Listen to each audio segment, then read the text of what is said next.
लगातार संघर्ष के मैदान में डटे किसान साथियों, मोदी सरकार ने ये कानून लियाउण की क्यों जरूरत पई? 9 महीने तो लगातार विचारा हो रही ने, उहदे बावजूद मोदी सरकार इस गल ते अड़ी आ कि कानून किसान पक्षी ने, किसानां दा बहुत फायदा होने वाला, पर किसान बिना लागू कीतिया इहदा विरोध कर रहे ने। 15 अगस्त वाले दिन भी उन्होंने मनना पिया कि देश के 80% किसान 5 एकड़ तो घट जमीन के मालक ने। उन्हों का आन शान मान बहाल करने वास्ते कानून जिहड़े लिआंदे गए ने, पर हकीकत की आ उस ते वो पर्दा पाई जा रहा। साडे देश की सरकार ने कारपोरेटा सामने एक तजवीज़ रखी कि किसानों का जिहड़ा खेती का किता ये विरोधबद्ध नहीं आ, ये टकनीक नाल खेती नहीं करते, ये वेखा वेखी करते ने, क्योंकि अनपढ़ ने, अधपढ़ ने, इन्हां नूं बहुता ज्ञान नहीं, इस करके खेती खेतर घाटे च जा रहा।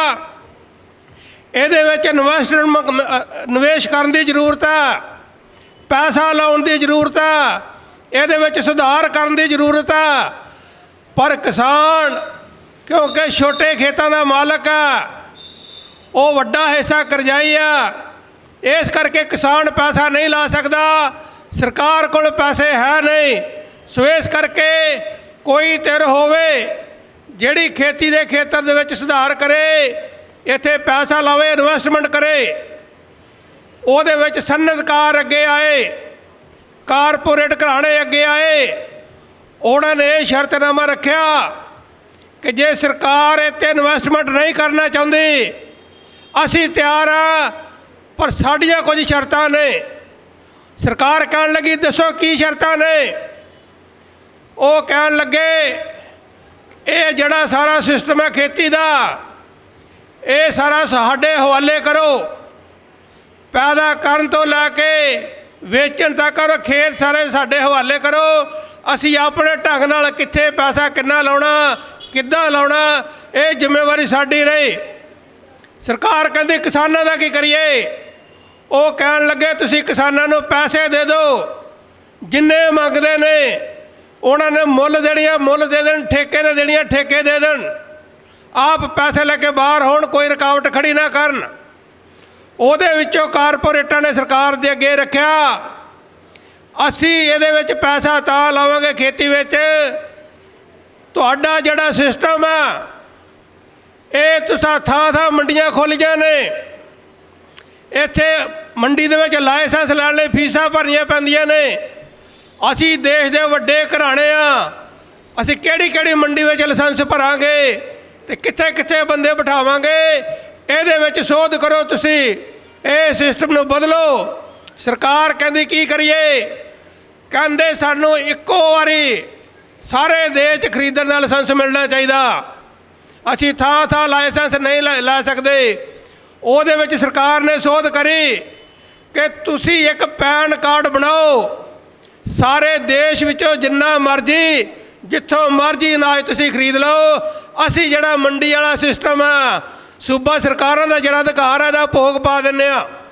ਇਸ ਕਰਕੇ ਮੰਡੀ ਐਕਟ ਖਤਮ ਕਰਨਾ, ਉਹਦੇ ਬਰਾਬਰ ਇਸ ਬਹਾਨੇ ਹੇਠ ਇੱਕਦਮ ਨਹੀਂ ਤੋੜਿਆ। ਸਰਕਾਰੀ ਮੰਡੀ ਵੀ ਰਹੇਗੀ ਲੱਗੇ, ਪ੍ਰਾਈਵੇਟ ਵੀ ਖੁੱਲ੍ਹੇਗੀ, ਪਰ ਪ੍ਰਾਈਵੇਟ ਨੂੰ ਟੈਕਸ ਕੋਈ ਨਹੀਂ ਲੱਗੇਗਾ। ਇਸ ਕਰਕੇ ਕਾਰਪੋਰੇਟਾਂ ਦੀ ਸ਼ਰਤ ਹੀ ਇੱਕ ਸਰਕਾਰੀ ਢਾਂਚਾ ਖਤਮ ਕਰੋ, ਦੂਜਾ ਅਸਾਂ ਲਾਇਸੈਂਸ ਦੀ ਫੀਸ ਕੋਈ ਨਹੀਂ ਦੇਣੀ ਆ, ਇੱਕ ਅਸੀਂ ਇੱਕੋ ਪੈਨ ਕਾਰਡ ਦਿਖਾਵਾਂਗੇ, ਹਰ ਥਾਂ ਸਾਨੂੰ ਖਰੀਦ ਕਰਨ ਦਾ ਅਧਿਕਾਰ ਹੋਵੇ। ਸਰਕਾਰ ਕਹਿੰਦੀ ਸਮਝੋ ਪਾਸ ਹੋ ਗਿਆ, ਕਰ ਦਿੰਦੇ ਆ। ਫਿਰ ਉਹ ਕਹਿਣ ਲੱਗੇ ਅਸੀਂ ਖਰੀਦ ਲਿਆ, ਰੱਖਾਂਗੇ ਕਿੱਥੇ? ਤੁਹਾਡਾ ਕਾਨੂੰਨ ਕਹਿੰਦਾ ਕਿ ਅਨਾਜ, ਦਾਲਾਂ, ਤੇਲ, ਸਬਜ਼ੀਆਂ ਇਹ ਜ਼ਰੂਰੀ ਸੇਵਾਵਾਂ ਨੇ, ਇਹਨਾਂ ਨੂੰ ਸਰਕਾਰ ਤੋਂ ਬਿਨਾਂ ਕੋਈ ਸਟੋਰ ਨਹੀਂ ਕਰ ਸਕਦਾ, ਇਹਨਾਂ ਦਾ ਭੰਡਾਰ ਨਹੀਂ ਕਰ ਸਕਦਾ। ਜੇ ਕੋਈ ਕਰਦਾ ਵਾ ਬਲੈਕ ਮਾਰਕੀਟ ਦੇ ਕਾਨੂੰਨ ਦੇ ਤਹਿਤ ਕਾਰਵਾਈ ਹੁੰਦੀ ਹੈ ਕਾਨੂੰਨੀ। ਇਸ ਕਰਕੇ ਅਸੀਂ ਖਰੀਦਣਾ ਰੱਖਾਂਗੇ ਕਿੱਥੇ? ਇਸ ਕਾਨੂੰਨ ਦੇ ਵਿੱਚ ਨੂੰ ਜਿਹੜਾ ਖਤਮ ਕੀਤਾ ਜਾਵੇ। ਸਰਕਾਰ ਨੇ ਦੂਜਾ ਕਾਨੂੰਨ ਲਿਆਂਦਾ ਜ਼ਰੂਰੀ ਵਸਤਾਂ ਸੋਧ ਕਾਨੂੰਨ, ਉਹਦੇ ਵਿੱਚ ਇਹ ਸਾਰੀਆਂ ਜਿਹੜੀਆਂ ਚੀਜ਼ਾਂ ਸੀਗੀਆਂ ਹੁਣ ਸਰਕਾਰ ਕਹਿੰਦੀ ਆ ਇਹ ਗੈਰ ਜ਼ਰੂਰੀ ਆ। ਹੁਣ ਇਹਨੂੰ ਕੋਈ ਵੀ ਜਿੰਨਾ ਮਰਜ਼ੀ ਭੰਡਾਰ ਕਰ ਸਕਦਾ, ਜਿੰਨਾ ਮਰਜ਼ੀ ਸਟੋਰ ਕਰ ਸਕਦਾ ਔਰ ਜਿੰਨਾ ਚਿਰ ਮਰਜ਼ੀ ਜਿੱਥੇ ਮਰਜ਼ੀ ਜਾ ਕੇ ਇਹਨੂੰ ਮਹਿੰਗੇ ਭਾਅ 'ਤੇ ਵੇਚ ਸਕਦਾ। ਸੋ ਦੂਸਰਾ ਕਾਨੂੰਨ ਤਾਂ ਲਿਆਂਦਾ।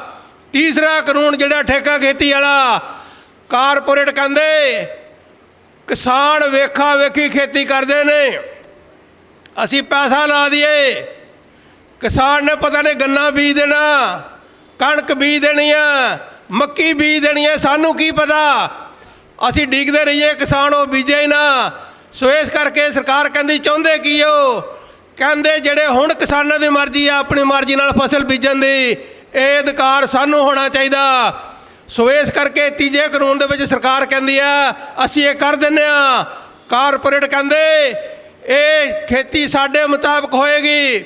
ਹੁਣ ਜਿਹੜੇ ਕਿਸਾਨ ਨੂੰ ਖੁੱਲ੍ਹ ਆਪਣੇ 2 ਖੇਤ ਹੋਣ 10 ਖੇਤ ਹੋਣ, ਜਿਹੜੀ ਮਰਜ਼ੀ ਫਸਲ ਬੀਜ ਸਕਦਾ। ਪਰ ਜਿਹੜਾ ਤੀਜਾ ਕਾਨੂੰਨ ਠੇਕਾ ਖੇਤੀ ਆਇਆ, ਕਾਰਪੋਰੇਟ ਕਹਿੰਦੇ ਸਲਾਹ ਸਾਡੀ ਹੋਊਗੀ, ਅਸੀਂ ਦੱਸਾਂਗੇ ਕਿਸਾਨ ਨੂੰ ਤੂੰ ਆਪਣੇ ਰਕਬੇ ਵਿੱਚ ਕੀ ਬੀਜਣਾ ਵਾ, ਕਿੰਨਾ ਬੀਜਣਾ ਵਾ, ਜਿਹੜੀ ਫਸਲ ਬੀਜਣੀ ਆ ਬੀਜ ਸਾਡੇ ਕੋਲੋਂ ਲੈਣਾ ਪਏਗਾ, ਖਾਦ ਸਾਡੇ ਕੋਲੋਂ ਲੈਣੀ ਪਏਗੀ, ਦਵਾਈਆਂ ਸਾਡੇ ਕੋਲੋਂ ਲੈਣੀਆਂ ਪੈਣਗੀਆਂ। ਇਹ ਪਾਉਣੀਆਂ ਕਿੱਦਾਂ ਨੇ? ਸਾਡੀ ਕੰਪਨੀ ਦੇ ਸਲਾਹਕਾਰ ਕੋਲੋਂ ਉਹਦੀ ਸਲਾਹ ਲੈਣੀ ਪਏਗੀ ਔਰ ਅੰਤ ਦੇ ਵਿੱਚ ਇਹ ਸਾਰੀ ਕੁਆਲਿਟੀ ਹੋਏਗੀ ਤੇ ਆਪਾਂ ਉਹਨੂੰ ਪੂਰਾ ਰੇਟ ਦੇਵਾਂਗੇ। ਕੁਆਲਿਟੀ ਨਾ ਹੋਏ ਅਸੀਂ ਬਿਲਕੁਲ ਨਹੀਂ ਖਰੀਦਣਾ। ਸਰਕਾਰ ਨੇ ਤੀਸਰਾ ਕਾਨੂੰਨ ਠੇਕਾ ਖੇਤੀ ਦਾ ਜਿਹੜਾ ਉਹ ਪਾਸ ਕਰ ਦਿੱਤਾ ਵਾ। ਚੌਥਾ ਸਰਕਾਰ ਕਾਰਪੋਰੇਟ ਕਹਿਣ ਲੱਗੇ ਜ਼ਮੀਨ ਵੀ ਮੰਡੀ ਦਾ ਢਾਂਚਾ ਸਾਡੇ ਕੋਲੇ ਆ ਗਿਆ, ਸਾਨੂੰ ਬਲੈਕ ਕਰਨ ਦੀ ਖੁੱਲ੍ਹ ਮਿਲ ਗਈ, ਭੰਡਾਰ ਕਰਨ ਦੀ ਖੁੱਲ੍ਹ ਮਿਲ ਗਈ, ਜ਼ਮੀਨਾਂ 'ਤੇ ਠੇਕੇ ਦੇ ਕਿਸਾਨਾਂ ਕੋਲੇ ਖੇਤੀ ਕਰਾਉਣ ਦਾ ਅਧਿਕਾਰ ਆ ਗਿਆ। ਆਂਦੇ ਜੇ ਸਾਡਾ ਰੱਟਾ ਪੈ ਗਿਆ ਕੀਮਤ ਦਾ, ਕੁਆਲਿਟੀ ਦਾ, ਕਿਸਾਨ ਅਦਾਲਤਾਂ 'ਚ ਜਾ ਵੜਦੇ ਨੇ। ਸਾਡੀ ਕੰਪਨੀ ਦੇ ਕਿੰਨੇ ਕੁ ਮੁਲਾਜ਼ਮ ਜਿਹੜੇ ਅਦਾਲਤਾਂ ਵਿੱਚ ਧੱਕੇ ਖਾਣਗੇ, ਇਹ ਬੰਦ ਕਰੋ। ਉਹਦੇ ਵਿੱਚ ਸਰਕਾਰ ਕਹਿੰਦੀ ਆ, ਕਾਰਪੋਰੇਟ ਕਹਿੰਦੇ ਅਸੀਂ ਅਦਾਲਤਾਂ 'ਚ ਖੱਜਲ ਖੁਆਰੀ ਨਹੀਂ ਕਰਨੀ ਆ। ਸੋ ਸਰਕਾਰ ਨੇ ਸੋਧ ਕਰ ਦਿੱਤੀ ਆ ਕਿ ਕਿਸਾਨ ਅਦਾਲਤ 'ਚ ਨਹੀਂ ਜਾਏਗਾ। ਜਿੰਨਾ ਮਰਜ਼ੀ ਰੱਟਾ ਪੈ ਜਾਏ, ਪੈਸੇ ਨਾ ਮਿਲਣ, ਉਹਦੀ ਜਿਣਸ ਨਾ ਵਿਕੇ, ਭਾਅ ਘੱਟ ਮਿਲ ਜਾਵੇ, ਪੈਸੇ ਮਾਰੇ ਜਾਣ, ਕਿਸਾਨ 'ਤੇ ਪਾਬੰਦੀ ਲਾਤੀ ਆ। ਉਹ ਅਦਾਲਤ 'ਚ ਨਹੀਂ ਜਾ ਸਕਦਾ, ਸਿਰਫ ਤੇ ਸਿਰਫ ਉਹ DC ਤੇ SDM ਕੋਲ ਜਾ ਸਕਦਾ। ਸੋ ਇਸ ਕਰਕੇ ਇਹ ਸਾਰੇ ਕਾਨੂੰਨ ਜਿਹੜੇ ਆ ਉਹ ਕਾਰਪੋਰੇਟਾਂ ਦੇ ਪੱਖ ਵਿੱਚ ਆ, ਬਲੈਕ ਕਰਨ ਵਾਲੇ ਦੇ ਪੱਖ ਵਿੱਚ ਆ। ਕਿਸਾਨਾਂ ਦਾ ਉਜਾੜਾ ਵਾ, ਕਿਸਾਨਾਂ ਦੀ ਬਰਬਾਦੀ ਆ। ਚੌਥਾ ਕਾਨੂੰਨ ਉਹ ਕਹਿੰਦੇ ਨੇ ਖੇਤੀ ਪਾਣੀ ਤੋਂ ਬਿਨਾਂ ਨਹੀਂ ਹੋ ਸਕਦੀ। ਪਰ ਤੁਹਾਡਾ ਜਿਹੜੇ ਰਾਜ ਵਾਲਾ ਸਿਸਟਮ ਹੈ ਖੇਤੀ ਵਾਲਾ, ਉਹ ਕਿਸਾਨਾਂ ਨੂੰ ਮੁਫਤ ਮੋਟਰਾਂ ਦੀ ਬੱਤੀ ਦੇ ਰਹੇ ਨੇ, ਗਰੀਬ ਲੋਕਾਂ ਨੂੰ ਘਰਾਂ 'ਚ 200 ਯੂਨਿਟ ਦੀ ਫ੍ਰੀ ਦੇ ਰਹੇ ਨੇ। ਇਹਦਾ ਕਿੱਦਾਂ ਚੱਲ ਸਕਦਾ ਵਾ? ਉਹ ਕਹਿਣ ਲੱਗੇ ਇਹ ਵੀ ਕੰਮ ਸਾਨੂੰ ਦਿਓ। ਸਾਨੂੰ ਨਹੀਂ ਪਤਾ ਸਾਡੇ ਦੇਸ਼ ਵਿੱਚ ਕਿਸਾਨਾਂ ਦੇ ਕਿੰਨੇ ਟਿਊਬਵੈੱਲ ਨੇ, ਉਹ ਬਿਜਲੀ ਦੀ ਕਿੰਨੀ ਖਪਤ ਕਰਦੇ ਨੇ। 3 ਦੀ ਮੋਟਰ ਤੋਂ ਲੈ ਕੇ 15 ਹਾਰਸ ਪਾਵਰ ਦੀਆਂ ਮੋਟਰਾਂ ਨੇ, ਕੋਈ ਪਤਾ ਨਹੀਂ ਚੱਲਦਾ ਕਿੰਨੀ ਬਿਜਲੀ ਬਣ ਰਹੀ ਆ। ਇਹ ਦੇਖਣ ਦੇ ਲਈ ਹਰ ਇੱਕ ਮੋਟਰ 'ਤੇ ਮੀਟਰ ਲੱਗਣਾ ਚਾਹੀਦਾ ਵਾ।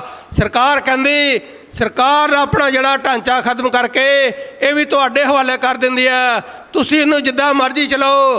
ਉਹ ਕਹਿਣ ਲੱਗੇ ਅਸੀਂ ਸਭ ਤੋਂ ਪਹਿਲਾਂ ਸਾਰੀਆਂ ਮੋਟਰਾਂ ਦੇ ਬਿੱਲ ਲਾਵਾਂਗੇ, ਸਾਰੇ ਘਰਾਂ ਦੇ ਬਿੱਲ ਲਾਵਾਂਗੇ। ਜੇ ਤੁਸੀਂ ਸਹੂਲਤ ਦੇਣੀ ਆ ਤੁਸੀਂ ਕਿਸਾਨਾਂ ਦੇ ਖਾਤੇ 'ਚ ਸਿੱਧੀ ਸਬਸਿਡੀ ਪਾ ਕੇ ਦੇ ਸਕਦੇ ਜੇ। ਸੋ ਇਸ ਕਰਕੇ ਜੇ ਬਿਜਲੀ ਸੋਧ ਬਿੱਲ ਪਾਸ ਹੁੰਦਾ, ਸਭ ਤੋਂ ਪਹਿਲਾਂ ਘਰਾਂ ਦੀ ਬੱਤੀ ਜਿਹੜੀ ਆ 200 ਯੂਨਿਟ ਦੀ ਮਾਫੀ ਉਹ ਖਤਮ ਹੋ ਜਾਣੀ ਆ। ਹੁਣ ਤੱਕ ਜੋ ਸਾਨੂੰ ਫ੍ਰੀ ਬੱਤੀ ਮਿਲਦੀ ਆ ਟਿਊਬਵੈੱਲਾਂ ਦੇ, ਉਹ ਖਤਮ ਹੋ ਜਾਣੀ ਆ। ਮੁੜ ਕੇ ਇੱਕ ਹੀ ਰੇਟ ਹੋਣਾ ਯੂਨਿਟ ਦਾ, ਉਹ ਭਾਵੇਂ 100 ਯੂਨਿਟ ਤੋਂ ਲੈ ਕੇ 1000 ਯੂਨਿਟ ਤੱਕ ਹੋਵੇ। ਹੁਣ ਕੀ ਆ 100 ਯੂਨਿਟ ਤੱਕ ਇੰਨਾ ਰੇਟ ਆ, 100 ਤੋਂ 200 ਤੱਕ ਇੰਨਾ ਰੇਟ ਆ। ਜਦੋਂ ਕੰਪਨੀ ਕੋਲ ਚਲਾ ਗਿਆ ਫਿਰ ਕੋਈ ਇੱਕੋ ਹੀ ਰੇਟ ਹੋਊਗਾ, ਭਾਵੇਂ ਸਰਮਾਏਦਾਰ ਹੋਵੇ ਭਾਵੇਂ ਗਰੀਬ ਹੋਵੇ। ਤੀਸਰਾ ਉਹਨਾਂ ਦਾ ਇਹ ਆ ਕਿ ਅਸੀਂ ਦਰ ਧੱਕੇ ਨਹੀਂ ਖਾਣੇ ਆ। ਬੱਤੀ ਪਹਿਲਾਂ ਕਿਸਾਨ ਬਾਲ ਲਵੇ, ਮੁੜ ਕੇ ਬਿੱਲ ਨਾ ਭਰੇ। ਅਸੀਂ ਪਹਿਲਾਂ ਪੈਸੇ ਲੈਣੇ ਨੇ, ਪ੍ਰੀਪੇਡ ਜਿਹੜਾ ਬਿੱਲ ਹੋਊਗਾ। ਸਰਕਾਰ ਕਹਿੰਦੀ ਹੈ ਠੀਕ ਹੈ। ਸੋ ਇਸ ਕਰਕੇ ਇਹ 4 ਬਿੱਲ ਜਿਹੜੇ ਸਰਕਾਰ ਜਿਹੜੀ ਲਿਆ ਕੇ ਪਾਸ ਕਰ ਦਿੱਤੇ ਨੇ ਔਰ ਲਾਗੂ ਕਰਨ ਵਾਸਤੇ ਕਾਹਲੀ ਆ। ਔਰ ਅਗਲਾ ਕਾਨੂੰਨ ਜਿਹੜਾ MSP ਵਾਲਾ, ਉਹ ਕਹਿੰਦੇ ਇਹਨੂੰ ਖਤਮ ਕਰੋ, ਸਰਕਾਰ ਭਾਅ ਭਰਨਾ ਬੰਦ ਕਰੋ, ਸਰਕਾਰੀ ਖਰੀਦ ਬੰਦ ਕਰੋ, ਫਿਰ ਸਾਰੀ ਕਿਸਾਨੀ ਸਾਡੇ ਹਵਾਲੇ ਕਰੋ, ਫਿਰ ਅਸੀਂ ਮਾਲਾ ਮਾਲ ਹੋਵਾਂਗੇ। ਪਰ ਜੇ ਤੁਸੀਂ ਇਹ ਕਰਾ ਦੋਗੇ, ਅਸੀਂ ਤੁਹਾਡੀ ਸਰਕਾਰ ਨਹੀਂ ਟੁੱਟਣ ਦੇਵਾਂਗੇ, ਤੁਹਾਨੂੰ ਪੈਸੇ ਦੀ ਕਮੀ ਨਹੀਂ ਆਉਣ ਦੇਵਾਂਗੇ। ਸਾਡਾ ਹਰ ਖੇਤਰ 'ਤੇ ਕਬਜ਼ਾ ਕਰਾਓ, ਇਹ ਸਾਡੀ ਸਰਕਾਰ ਦਾ ਐਗਰੀਮੈਂਟ ਹੈ। ਇਸ ਕਰਕੇ ਸਰਕਾਰ ਕਾਰਪੋਰੇਟਾਂ ਦੇ ਪੱਖ 'ਚ ਜਾ ਰਹੀ ਹੈ, ਕਿਸਾਨਾਂ ਦੀ ਬਰਬਾਦੀ ਹੋ ਰਹੀ ਹੈ। ਇਸ ਕਰਕੇ ਸਾਡਾ ਲੜਾਈ ਤੋਂ ਬਿਨਾਂ ਚਾਰਾ ਕੋਈ ਨਹੀਂ ਹੈ। ਅਸੀਂ ਹਰ ਹਾਲਤ 'ਚ ਲੜਦੇ ਰਵਾਂਗੇ, ਜਿੱਤਾਂਗੇ, ਜਿੱਤ ਤੋਂ ਬਿਨਾਂ ਪਿੱਛੇ ਨਹੀਂ ਹਟਾਂਗੇ। ਇਹ ਸਾਡਾ ਅਹਿਦ ਹੈ, ਇਹ ਸਾਡੀ ਦ੍ਰਿੜਤਾ ਵਾ। ਇਹਨਾਂ ਬੇਨਤੀਆਂ ਨਾਲ ਹੀ ਆਓ ਇਸ ਅੰਦੋਲਨ ਨੂੰ ਮਜ਼ਬੂਤ ਕਰੀਏ। ਪੰਜਾਬ ਤੇ ਸਾਰੇ ਦੇਸ਼ਾਂ ਵਿੱਚ, ਸਾਰੇ ਸੂਬਿਆਂ ਵਿੱਚੋਂ ਵੱਧ ਤੋਂ ਵੱਧ ਮੋਰਚਿਆਂ ਉੱਤੇ ਤਕੜਾਈ ਕਰੀਏ। ਇਹਨਾਂ ਬੇਨਤੀਆਂ ਨਾਲ ਧੰਨਵਾਦ। ਵਾਹਿਗੁਰੂ ਜੀ ਕਾ ਖਾਲਸਾ, ਵਾਹਿਗੁਰੂ ਜੀ ਕੀ ਫਤਿਹ। ਕਿਸਾਨ ਮਜ਼ਦੂਰ ਏਕਤਾ ਜਿੰਦਾਬਾਦ, ਕਿਸਾਨ ਮਜ਼ਦੂਰ ਏਕਤਾ ਜਿੰਦਾਬਾਦ। ਸਰਕਾਰ ਕਹਿੰਦੀ ਹੈ ਕਿਸਾਨ ਵੀ ਭੰਡਾਰਨ ਕਰ ਸਕਦੇ ਨੇ। ਕਿਸਾਨ ਭੰਡਾਰ ਜਿੰਨਾ ਉਪਜ ਹੁੰਦੀ ਆ ਉਸ ਤੋਂ ਵੱਧ ਤਾਂ ਉਹਦੇ ਕਰਜ਼ੇ ਖੜੇ ਹੁੰਦੇ ਨੇ ਉਹਦੇ 'ਤੇ। ਉਹ ਕਿੱਥੇ ਉਸ ਨੂੰ 6 ਮਹੀਨੇ ਜਾਂ 2 ਮਹੀਨੇ ਜਾਂ 4 ਮਹੀਨੇ ਤੱਕ ਰੋਕ ਸਕਦਾ।